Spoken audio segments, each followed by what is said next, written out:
You and I have a rendezvous with destiny. We'll preserve for our children this, the last best hope of man on earth, or we'll sentence them to take the last step into 1,000 years of darkness. You take on the intelligence community, they have 6 ways from Sunday of getting back at you. We're living in a very dangerous time right now, and liberalism has lost their cotton-picking mind. The Trump folks, if they found out how we knew what we knew about the Trump staff's dealing with Russians, that they would try to compromise those sources and methods. Nobody ever said anything about resisting Obama. They went at him on legitimate arguments. I really do believe that much of what you saw coming out of Trump's mouth was a play from Putin's playbook. Welcome to the Abolitionists Round Table, your all-access pass to exposing fake news, the resistance, and Barack Obama's shadow government undermining American progress. Be a part of the conversation at 734-822-1600. And now, your all-American hosts, Del Marsh and Phil Stargell. And good morning. This is the Abolitionist Round Table of Michigan, and this is your host, Phil Stargell. And today, I'm not joined by my normal co-host, Del Marsh. Guess what? We have in studio a very good friend of the Art of Michigan and a good friend of the pro-life movement. Mm-hmm. And thank you. And it is my pleasure to welcome Bruce Fleury to the Phil. microphones. Pleasure to be here again. Author of The Negro Project by Margaret Sanger.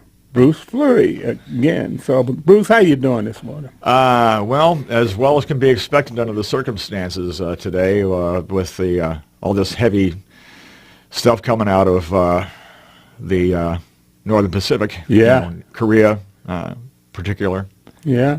Well, yeah, you know, we're going to get to that. Yeah. But guess what? We're going to give you a little time today. Okay. And I want to give the audience out there an update on your book, how your book sales are going and things like that. And I wanted you to come in and because I had read an article that the DNC, the Democratic National Committee, is just about admitting to the fact that they are losing badly on this war between pro-life and pro-abortion. You know, pro-abortion on demand because that's what it is. Oh yeah.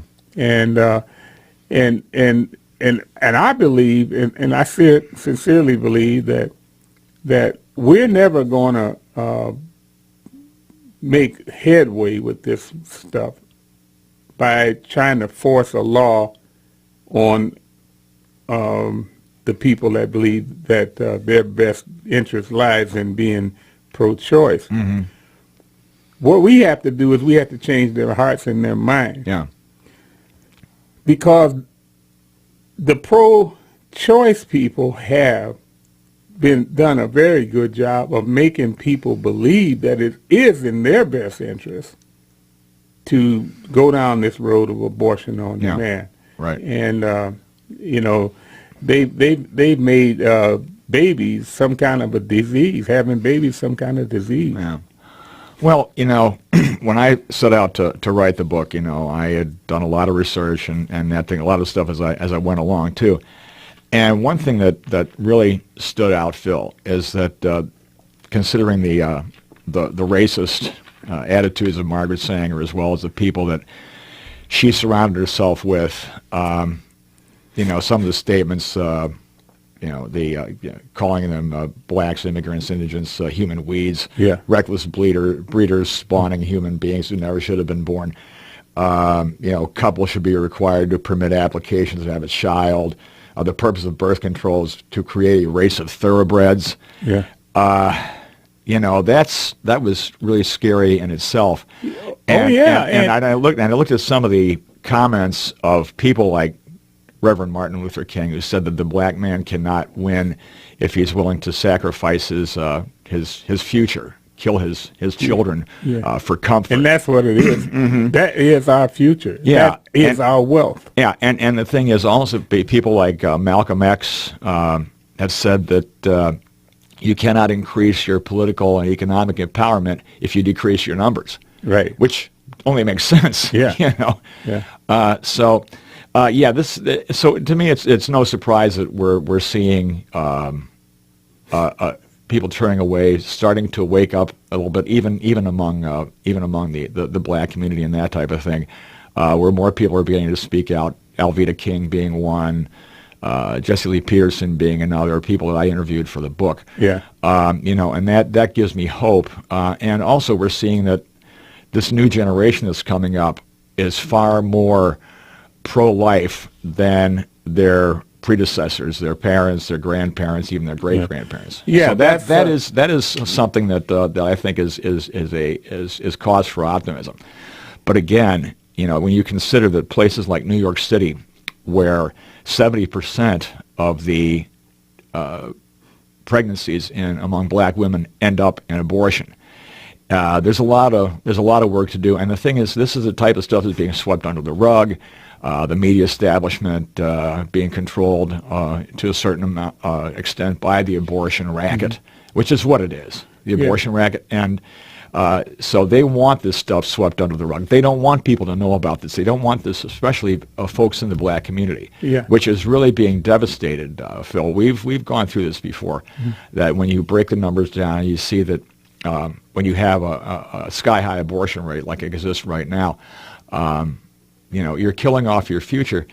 And then not only that, but we're looking at a real time bomb getting ready to go off because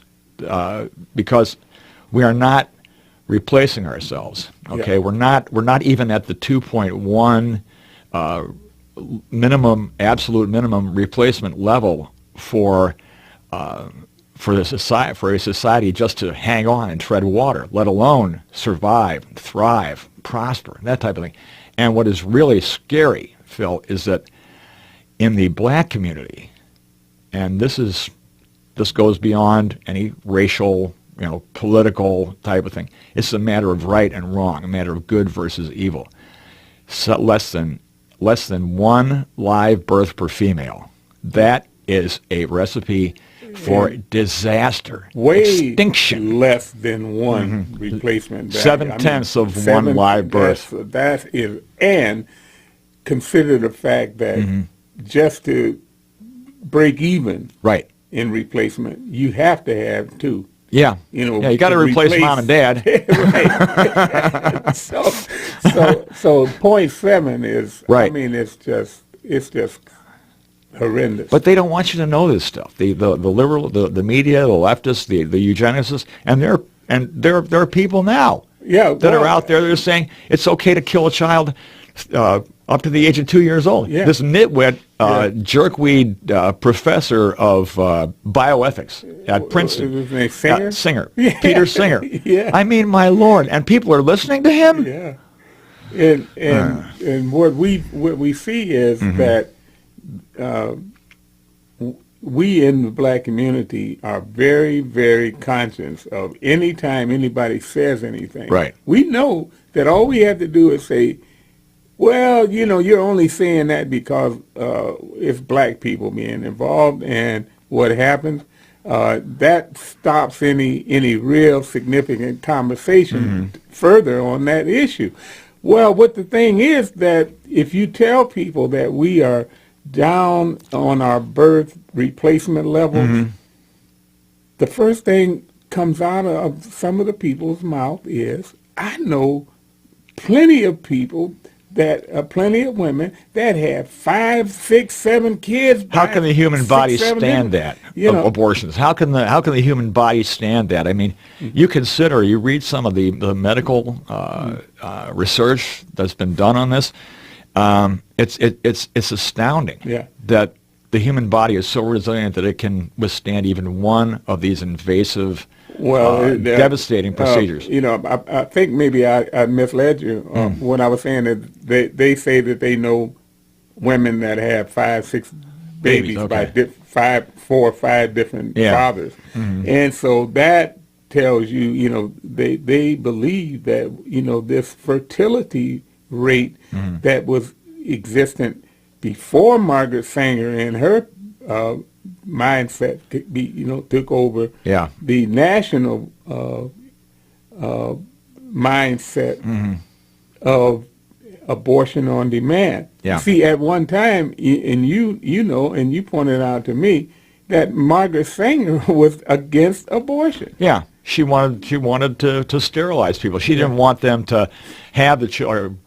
She wanted women to become pregnant and then have the procedure. She didn't want she did not want some women to be able to conceive at all. Yeah. That's why you had the sterilization, the eugenic movement. That was a big part of it in the late 19th and early 20th centuries. Exactly. And it only lost credibility after World War II because we saw what eugenics carried out to its logical conclusion involved during the war. Well, and also we had this idea that was put in us. I mean, that you don't harm the helpless. Yeah. But that was, I believe, from the traditional religious upbringing of most people. Right.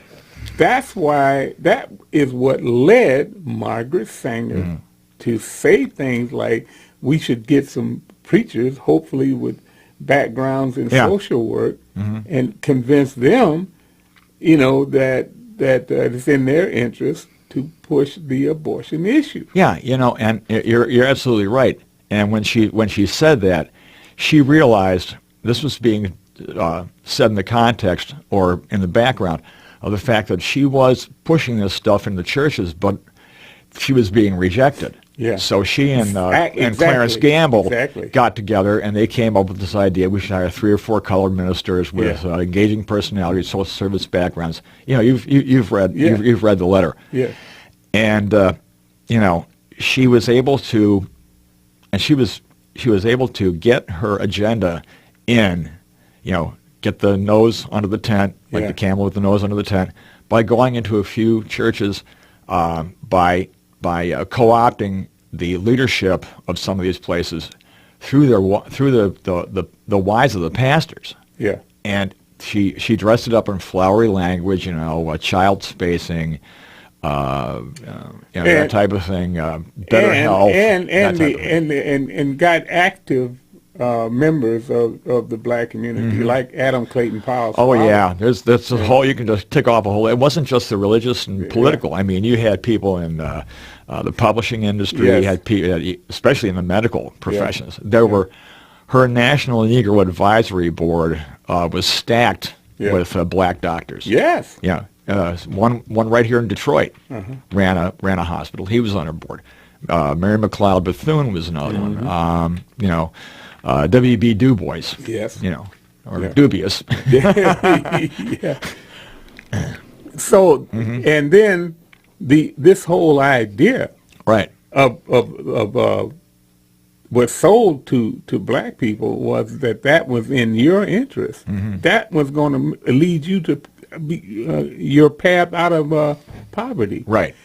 But nobody seemed to believe then or now that next generation is the wealth of the nation. Yeah.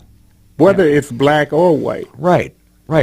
And the thing is, Phil, and Reverend Hunter pointed this out to me.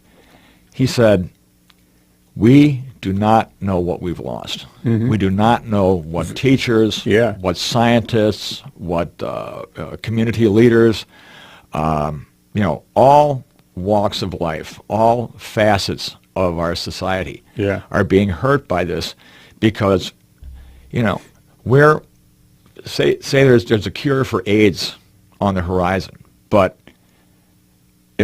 who are we going to know will discover it if that person does not exist? Exactly. Who will be the first person to set foot on another planet? Right.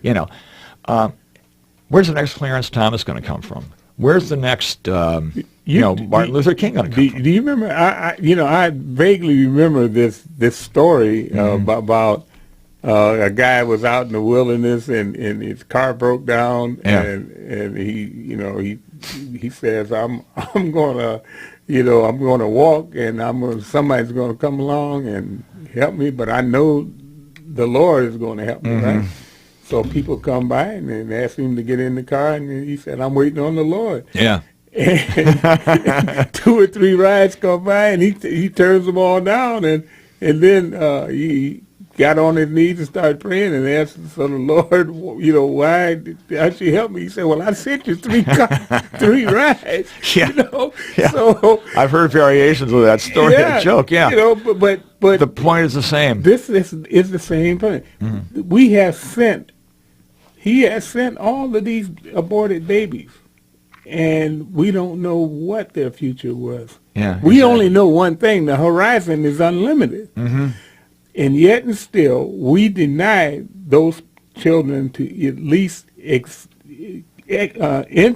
into this world, right, and see what they can produce and how they can expand their horizons. Yeah, exactly. And the thing is, we say, I hear this, every child should be a wanted child and that type of thing. Do you know how many people have been born who are not necessarily planned? Yeah. I mean, if that were the case, the world's population would be a lot less than it is now. Yes, it is. That type of thing. And so the thing about it is that what we know as conservative, and we have talked about whether or not we need to continue calling ourselves conservatives mm-hmm. or whatever, because we might be connected with some of the Republicans that are not conservative. Right. Some of the Republicans that are basically should be in the other party. Mm-hmm. Oh God, yeah, man. So I'm wavering on this conservative call because I definitely don't ever want to be associated with somebody. How about traditionalist? Traditionalist? Yeah, I could go for that. Yeah. But then another thing, we're just another point I wanted to bring up real quick. We hear that, okay, well, it doesn't matter about the birth rate and that, because we can always. Oh, go ahead. Yeah, because we can always bring in more immigrants. Yeah. Well, okay, immigration is fine, but you have to make sure it's done legally. You have to make sure these people, like Trump has said, that they're going to love America, they're going to contribute to the society. That's what the race thing is all about. Well, we know the other side. Yeah. They could care less about any of that. Only thing they want to know is if they're future Democrats. Yeah, but the larger point is that it does nothing to increase the native-born population of this country. And the traditional mm-hmm. values, because I don't care what anybody says. Mm-hmm. You could bring in thousands of people from Syria and all of this, but you're importing people that have a natural mm-hmm. Longing for the old country. Right. And unless they are enthusiastic about wanting to be Americans, mm-hmm. I say we should be very, very selective in how we bring people in here. Very selective indeed. I see that, who was it, Flake, the other day was just, what do you mean we got to cut legal immigration? We cut down on this. You got to cut down across the board. We're bringing in a million people a year with the green cards, legally, and a lot of them illegally that are not. They're not educated. That's they right. have no idea about the history of this country. They have no idea about our culture.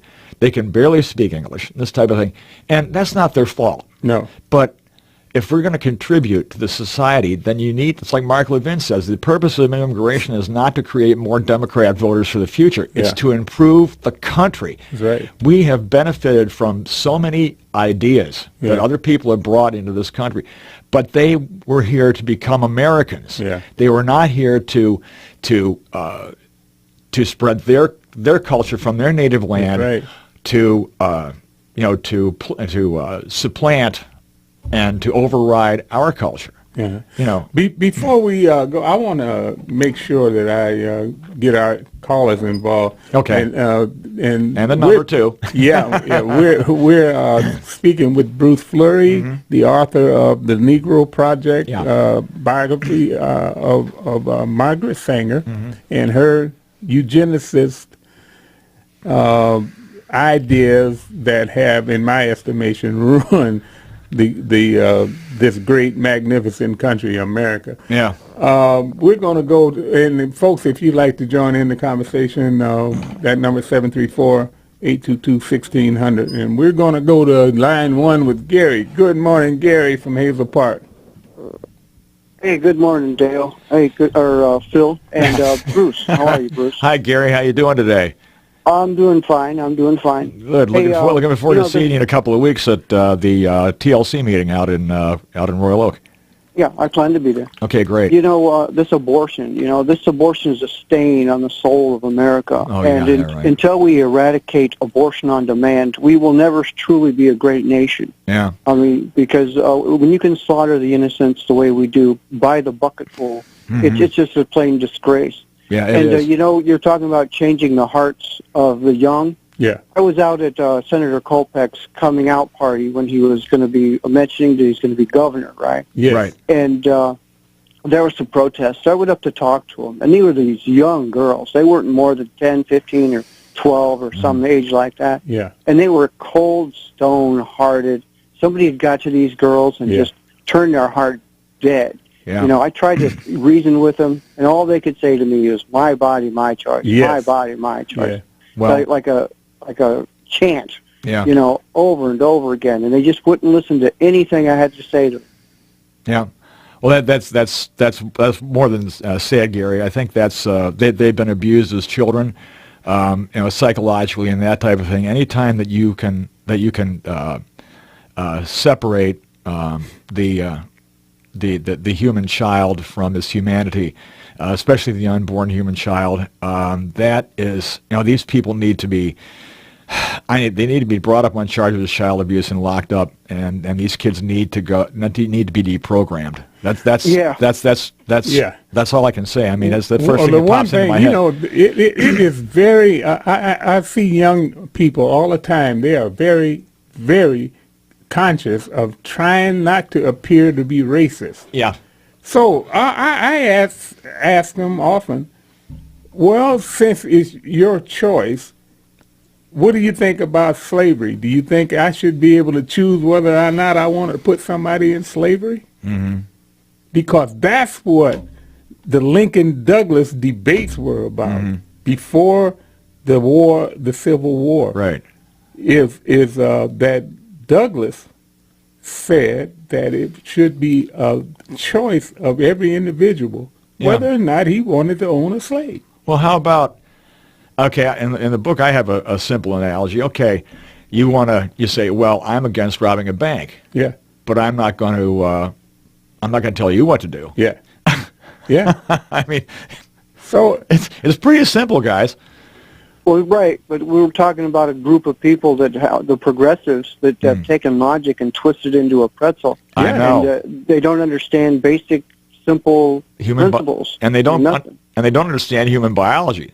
Evidently. Well, see, it just shows you how far science has been politicized. Yeah, well, that's why I said that we need to put it right back on them. You think that it's your choice to have an abortion? I should be able to choose to enslave you. Yeah. I mean, that's what the whole Civil War was fought about, whether or not somebody could choose to put somebody in slavery. But you see what you were saying, Gary, about this chant, almost a mantra, like a cult-like chant. This is what the left has succeeded in doing. They have succeeded in boiling this down to a few words, to a slogan. They call it bumper sticker type of thing. And anytime you come from an emotional basis, you don't have to think things out. You don't have to reason things out. You don't have to approach things logically. And then the moment somebody says, well, "Let's talk about this," oh no, you're racist, you're a bigot, you're a misogynist, you're sexist, or like Dennis Prager goes, sixherb, sexist, xenophobia, that type of.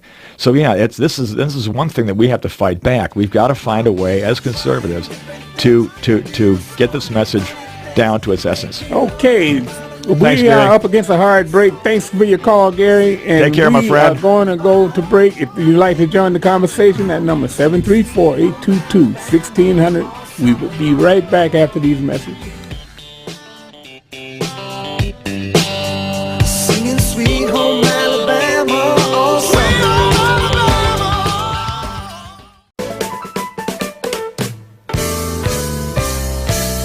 You're listening to the Abolitionists Round Table. with your hosts, Del and Phil.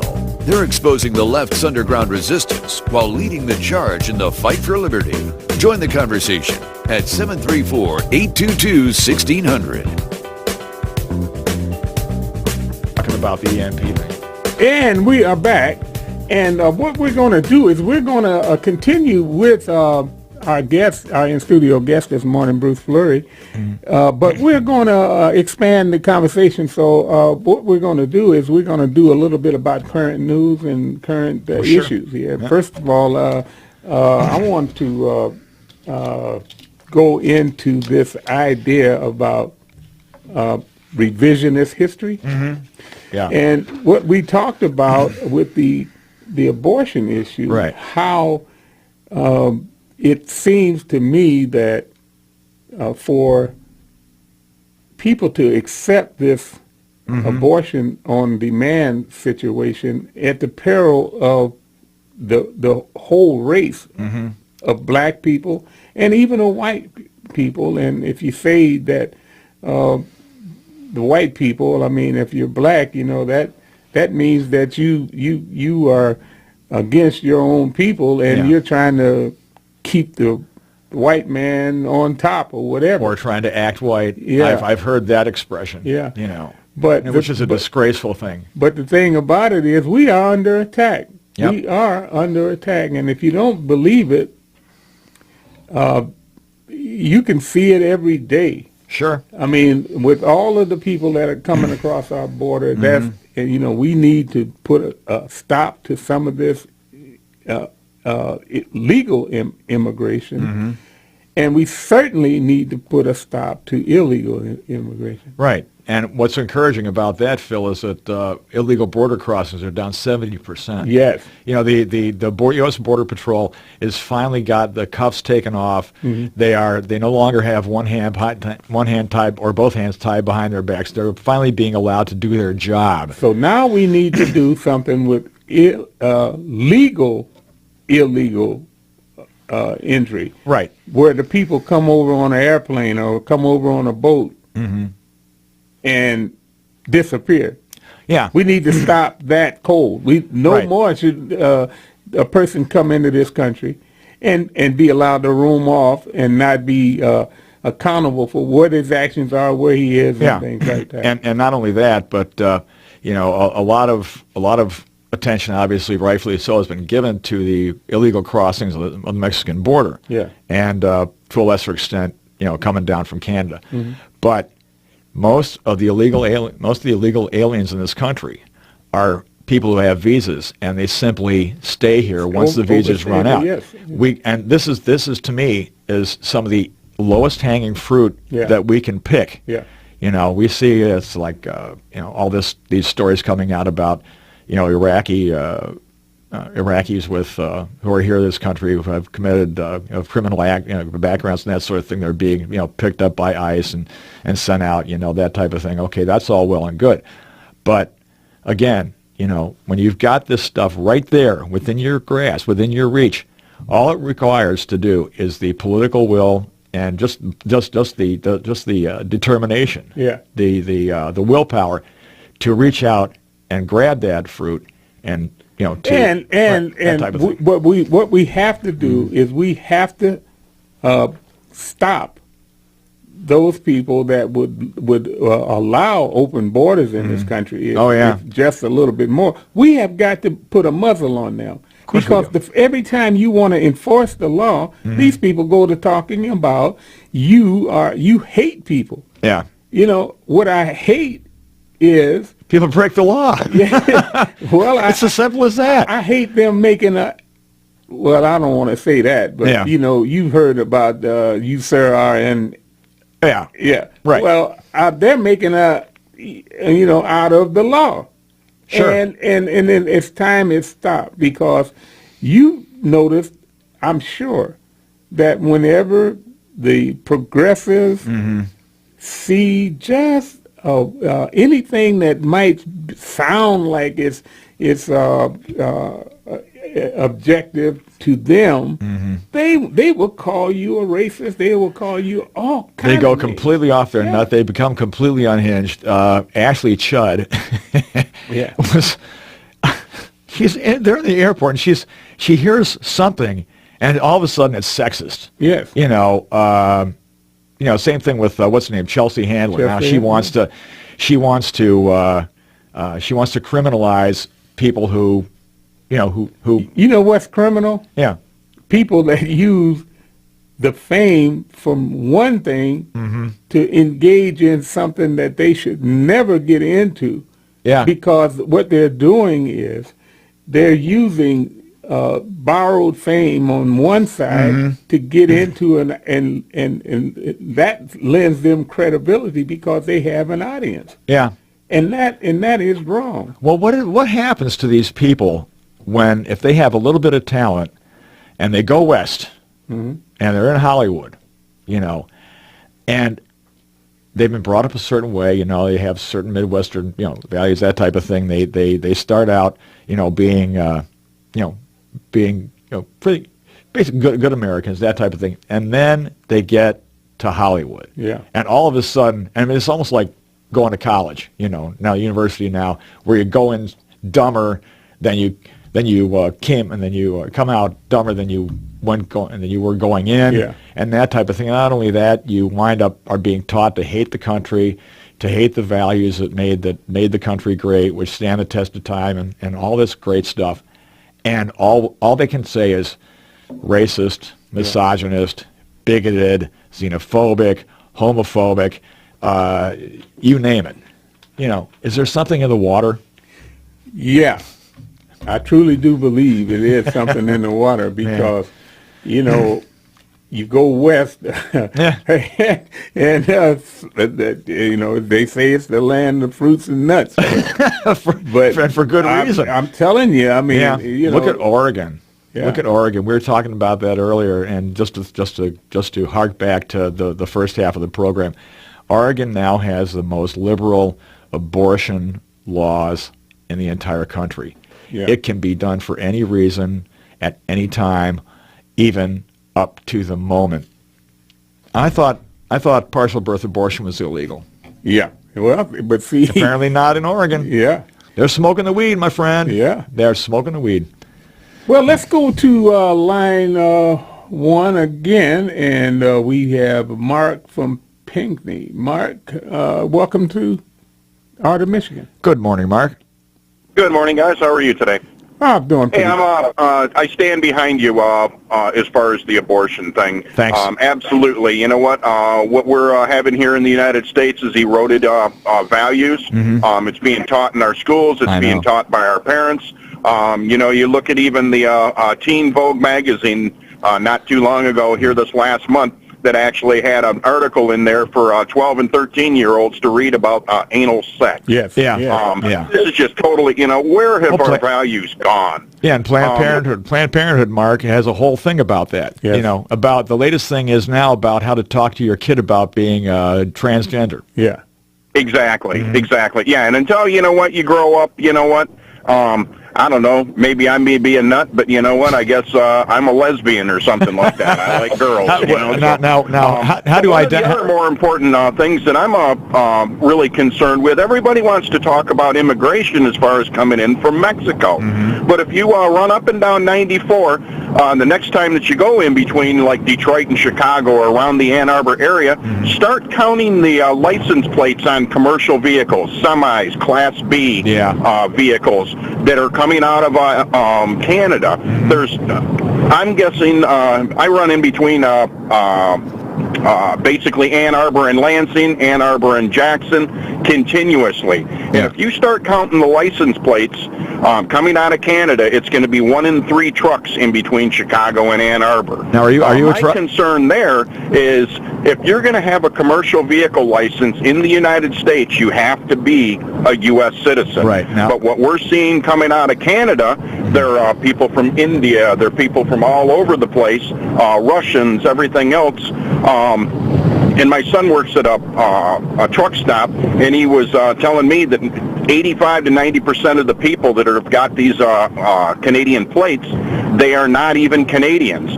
Now, you stop and think about it. That's an 80-pound vessel that you could be possibly given to a terrorist. And you know what? We drive around them all day. You know, it could be like a big, giant, huge sleeper cell, but yet everybody's all concerned about how many of the Mexicans are coming in. Yeah. We're being infiltrated from the north also. Oh, yeah.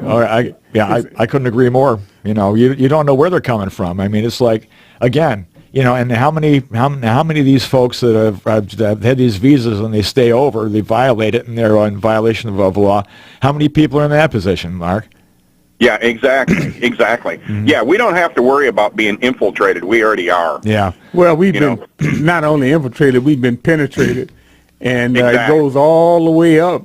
Especially, I'm really concerned about our intelligence agencies. Yeah, I mean, they are right. Well, yeah, anyway. and that's another thing we're talking about. McMaster. Thanks for your call. Thank you, Mark. McMaster has got to go. I mean, look at the stuff that's coming out now, Phil. I mean, the guy worked for a Soros-backed think tank. The name escapes me right now, but I just read an article about it the other day. He's not a friend of Israel. He thinks the Iran deal is a good deal, and we shouldn't mess around with it. Also, I think one of the most egregious things he's done since he got in there, Phil, was he began actually purging Trump supporters from the National Security Council and replacing them with care sympathizers and sympathizers of the Muslim Brotherhood, people that I can't even pronounce their names, but these people are Middle Eastern backgrounds. And one of the things that really is beginning to wear on me a little bit, Phil, is that Trump does not seem to be in any hurry to be purging these elements, these holdovers from the Obama administration, some of whom I'm sure are probably leakers. Yeah, and here's the McMaster's got to go. There is bring Bolton in. Yeah, John Bolton. The reason why I said I was concerned with the intelligence agencies, there is a story by Robert Perry. And he's the editor of what is it? But anyway, he says that there was a scheme by CIA Director John Brennan and the Director of National Intelligence James Clapper, along with Comey, to bring to the attention of people that neither Hillary Clinton or Donald Trump were qualified to be president. Right? Yeah.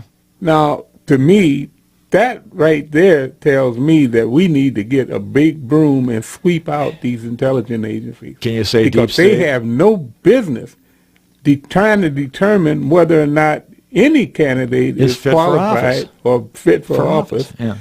If the people of this country elect them to that office or elect them to represent the Democrat Party or whoever in the battle for this position. Yeah.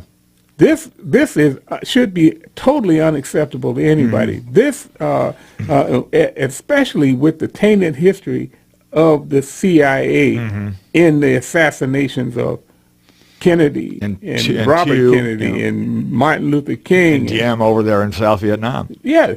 You know, it's just too much bad history. And then to allow that idiot of all idiots, as far as I'm concerned, Chuck Schumer. Oh. You remember what he said about you could lose 7 ways from Sunday if you mess with this, the intelligence corps. Well, why should any politician fear the people that their business is to give the best intelligence about what risks that this country faces in the world, especially now. Their mandate says that they should not be doing operations in the United States in the first place. The CIA. Now what we see the NSA, Susan Rice and her crew, Oh yeah, that's another thing McMaster did. He did not lift her top secret security clearance. Mm-hmm. What is a UN ambassador, Phil, and I'm not the first person to bring this point up, what is a UN ambassador doing having the ability, the access to these, to these computer files and that type of thing, to unmask, members of a political campaign? How come she couldn't unmask the people that killed those four, the ambassador and three other people over in Benghazi? Well, she was being a good little soldier. Yeah. She goes on five Sunday news programs, and she spouts the same thing over and over again. She may as well have been reading off a teleprompter. Yeah. Selling the same lie over and over again. Well, see, the thing is that to me, this is just another little gem in the file about how Democrats have been able to revise history and change the events to make themselves look good. Oh yeah, I give you example after example, but look. Civil rights is the most glaring, right? Yeah, comes to mind. And during the election, Hillary Clinton would not be able to live up to what most Democrats have with the black vote. She didn't turn them out like some other people have done. She was a horrible candidate. Yeah, and a lot of black people tell you that the reason why was because Bill Clinton, passed the 3-strike laws and put a lot of people in jail for no reason. A little bit of drugs. We're talking about most of those people that were sentenced to these long sentences were kingpins. I mean, in the real literal sense. I mean, these people had huge sums of drugs, and they controlled small empires in these cities. Well, see, that's why one of the first things when my book, the first thing that came to mind, one of the first things that popped into my mind was, since this is a work of history, it's extremely important that we remember that history because, as a philosopher said, a people that forgets its history is condemned to repeat that history, which means you're going to make the same mistakes over and over again unless you pay attention to what went before. Yeah. Because we are so focused on the now, we are so focused on the next soundbite that comes out, the next 30 seconds. Somebody said that the average American has or the media has the attention span of a fruit fly. Yeah. Well, I think that's not just confined to the media. Yeah, and this is exactly why, earlier I said that I'm questioning just exactly what label I'm going to, answer to. Because of the fact that there's such an effort going to revise history, and it's all over the place. Yep. And you see it with the digging up graves and pulling out Confederate people. Yeah, they were a problem, and all of that. But I wouldn't want anybody 20 years or 100 years from now digging up Martin Luther King, taking him out of the. Well, my question is real quick is, okay, you want to move on from the past and that type of thing and go forward and make the world a better place. Okay, then why are we constantly seeing on the History Channel, documentaries about the war, Nazi Germany? Because they want us to remember. Why don't we see reminders constantly of 9/11? Why don't we see reminders constantly of other major historical events so that we can remember what's going on? We see the Civil War and that type of thing. All of a sudden, why should that be any different? Lay it all out there. Yeah. Lay the good as well as the bad. And being a student of history means that you have to be a student of all history because that's the only way you're going to get the full picture, the full context of what went before, so that you can avoid the mistakes that lie down the road. Yeah, and a lot of people, just like what we're going through right now, is, with North Korea, is that we've forgotten just what brought us here to this moment. Right. Well, Jimmy Carter went over there and negotiated with something he should never have been allowed to go into North Korea. In the report that I have, they're more interested in the significance of Jimmy Carter and his wife going across the border that no American had crossed in so many years. That's all that they could see that was significant in him going there. Not the fact that he went there to put us into an agreement that we should never have entered into. We should have put our foot down and said, you're not going any further. Now we're facing the risk of them having intercontinental ballistic missiles and with the capability of hitting, this country. Yeah. Well, causing massive. And exactly. And the thing is. But here's the other thing. Yeah. Let's not forget that the real problem with North Korea getting this technology is that they passed it on, and Iran has some capability we just don't know. Yep.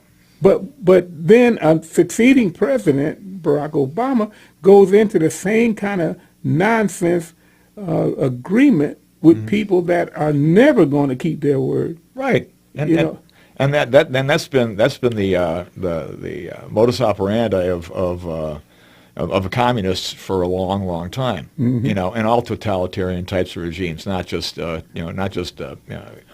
communists. But there is something that was said to me recently, and that's why I need the useful idiots. Yeah, there's something was said to me recently that'll illustrate this. I was talking to a kid about maybe 25, 26 years old. He told me that who are we to tell the North Koreans that they can't have atomic technology when we're the only country on the world that's ever dropped an atomic bomb on another country. And thank God we were. You think Hitler would have hesitated to use it had he had it? Yeah. Or the Japanese were working on their own atomic bomb program. Now that we've, that we now know the declassified records and that type of thing. But when this kid said that to me, you know what the first thought that came to my mind?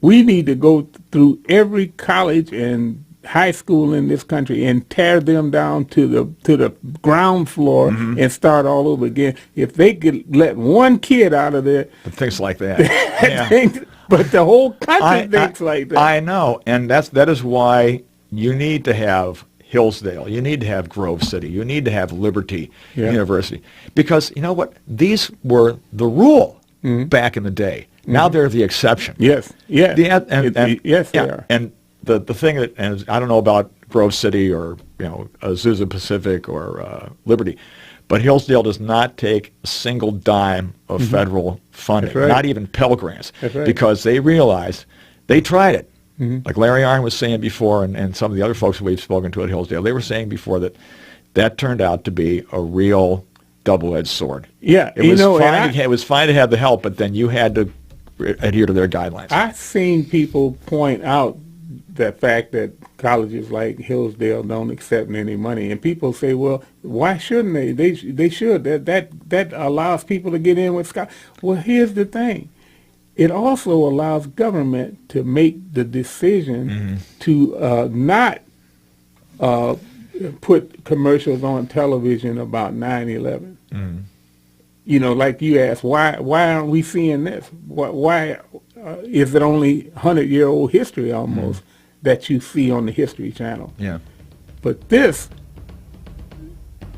attack on America changed this country for bad, as far as I'm concerned. Well, forever. We ought to let this little fat pig-faced pipsqueak in Pyongyang know that if they launch so much of the spitball, all hell is going to break loose. Yeah, and I how's that to end the program? Yep, and folks, we'll see you next week. The Abolitionist Round Table invites the Wham Talk 1600 listeners to continue the roundtable discussions by mailing correspondence to Art of Michigan, Post Office Box 135, Garden City, Michigan 48135. Or follow Phil and Del at artofmichigan.com. You can also send emails to artofmichigan@hotmail.com, and most of all, continue to listen every Saturday and tell a friend.